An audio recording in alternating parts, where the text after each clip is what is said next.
తెలుగు రాష్ట్రాల ప్రేక్షకులకు సీనియర్ ఎన్టీఆర్ గురించి ప్రత్యేకంగా పరిచయం చేయాల్సిన అవసరం లేదు.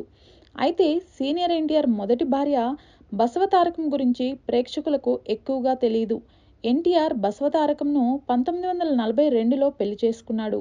అయితే బసవతారకం ఎవరో కాదు, స్వయాన ఎన్టీఆర్ మేనమామ కూతురు. ఆయన తన మేనమామ కూతుర్ని వివాహం చేసుకోవటం గమనార్హం అనే చెప్పాలి. అయితే బసవతారకం 1985లో క్యాన్సర్ వ్యాధితో బాధపడుతూ ప్రాణాలు కోల్పోయారు. ఇక ఎన్టీఆర్ బసవతారకం దంపతులకు మొత్తం 12 మంది సంతానం కాగా అందులో 8 మంది కుమారులు, 4 కూతుళ్లు ఉన్నారు. చిత్ర పరిశ్రమలో ఎన్టీఆర్ పేద కుటుంబం నుంచి వచ్చి ఎవ్వరూ ఊహించని స్థాయిలో సక్సెస్ పొందటం వెనుక ఆయన సతీమణి బసవతారకం ఉందని చెప్పటంలో ఎలాంటి సందేహం లేదు. ఇక ఎన్టీఆర్ వరుస సినిమాలతో బిజీగా ఉన్నప్పుడు ఆమె పిల్లల పెంపకాన్ని స్వయంగా చూసుకోవటం వల్లే బాలకృష్ణ, రామకృష్ణ, హరికృష్ణ హీరోలుగా రాణించారు.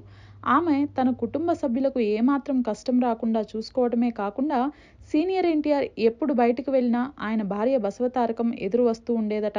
ఒక ఇంటర్వ్యూలో ప్రముఖ దర్శకుడు వివి రాజు మాట్లాడుతూ తారకమ్మ ఎంతో మంచిది, ఇంటికి వచ్చిన వాళ్లకు చాలా రుచికరమైన ఆహారం అందించేలా చూస్తూ ఉండేవారని చెప్పుకొచ్చాడు.